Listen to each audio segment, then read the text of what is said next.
இது தொடங்கி இருக்கக்கூடிய இடம் மாநில தேர்தல் ஆணையம். கோயம்பேடு பேருந்து நிலையத்துக்கு எதிரே இருக்கும் மாநில தேர்தல் ஆணையம்.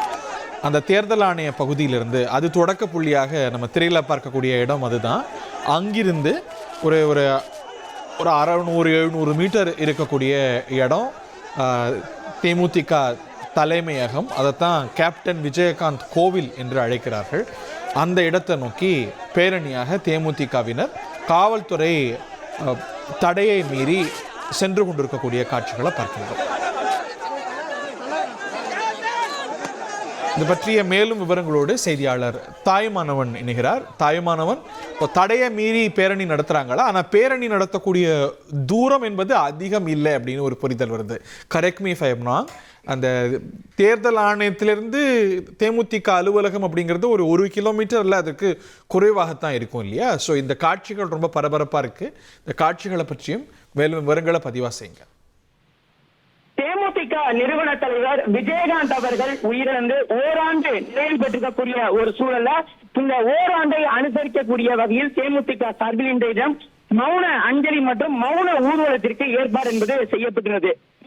காவல்துறையிடம் அனுமதி கேட்கப்பட்ட நிலையில் காவல்துறை அனுமதி என்பது மறுக்கப்பட்டுள்ளது.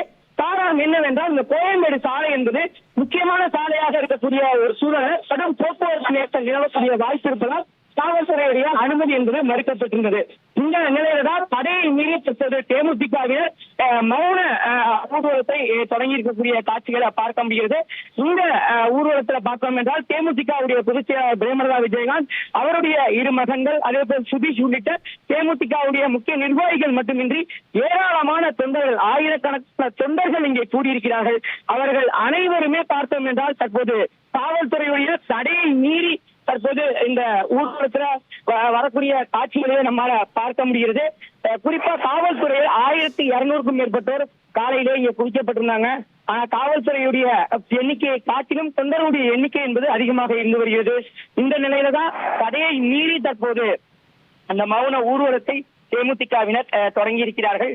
குறிப்பா காலை 6 மணிக்கே தேமுதிக நிறுவன தலைவர் விஜயகாந்த் அவர்களுடைய அந்த நினைவிடத்துல லட்சக்கணக்கான மக்கள் வருகை தருவதற்கு தேமுதிக சார்பில் அழைப்பு விடுக்கப்பட்டிருந்த நிலையில காலையிலேயே பல்வேறு மாவட்டங்களில் இருந்து அணி அணியாக பல்வேறு தொண்டர்களும் மக்களும் வருகை தந்த வண்ணம் இருந்தாங்க.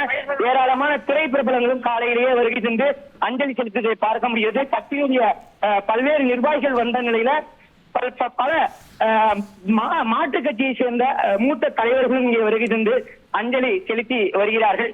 இதற்கு மத்தியில தான் காலை சரியாக 8:30 மணிக்கு மாநில தேர்தல் ஆணையர் அலுவலகத்தில் இருந்து இந்த மௌன ஊர்வலம் என்பது துவங்கும் என தெரிவிக்கப்பட்டிருந்த சூழல்ல தடையை மீறி இந்த பேரணி என்பது நடைபெற்று வருகிறது.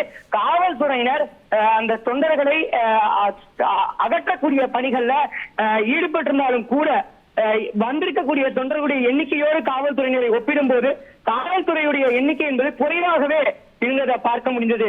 இதன் காரணமாக அந்த தொண்டர்களை அப்புறப்படுத்த முடியாத ஒரு சூழல் இருந்ததால் தற்போது இந்த தடையை மீறி இந்த பேரணி என்பது நடைபெற்று வருகிறது. கட்சியினுடைய முக்கிய நிர்வாகிகள், தலைவர்கள் என அனைவருமே இந்த ஒன்றுபட்டு இந்த பேரணியில நடந்து வரக்கூடிய காட்சிகளே நம்மால பார்க்க முடியாது. இதன் காரணமாக கோயம்பேடு பகுதியில கடும் போக்குவரத்து நெரிசல் என்பது நிலவி வருகிறது. மாநகர பேருந்துகள், 2 சக்கர மற்றும் 4 சக்கர வாகனங்கள் என அனைத்துமே இந்த போக்குவரத்து நெரிசல்ல சிக்கக்கூடிய ஒரு சூழலையே பார்க்க முடிந்தது. இதற்கு மத்தியில் தான் தொடர்ந்து தடையை மீறி அந்த பேரணி என்பது நடைபெற்று வருகிறது. நீங்கள் குறிப்பிட்டது போல இந்த தூரம் என்பது குறைவாகத்தான் இருக்கிறது. ஆனால் வந்திருக்கக்கூடிய தொண்டர்களுடைய எண்ணிக்கை என்பது அதிகமாக இருப்பதன் காரணமாக இங்க இருக்கக்கூடிய போக்குவரத்து நெரிசலை கருத்தில் கொண்டு காவல்துறை அனுமதி என்பது மறுக்கப்பட்டிருந்தது. இதற்கு மத்தியில தான் இந்த மௌன பேரணி என்பது துவங்கி இருப்பதாக தகவல்கள் வெளியிடப்பட்டிருக்கிறது. காட்சிகளை தான் உணர்த்தது. நகருடைய பிரதான பேருந்து முனையம் என்பது கோயம்பேட்டில் தான் இருக்குது. இந்த பேரணி போகக்கூடிய பாதையில் தான் இருக்கிறது. ஸோ இந்த வாகன நெரிசலுக்கு மத்தியில் இந்த ஒரு பரபரப்பான காட்சிகள் அரங்கேறி வருகின்றன. தடையை மீறி திரு விஜயகாந்த் அவர்களுடைய நினைவு நாளை ஒட்டி இந்த பேரணி, தேமுதிக தொண்டர்களுடைய பேரணி நடைபெற்று வருகிறது. செய்திகளை உடனுக்குடன் தெரிந்து கொள்ள உடனே சப்ஸ்கிரைப் பண்ணுங்க.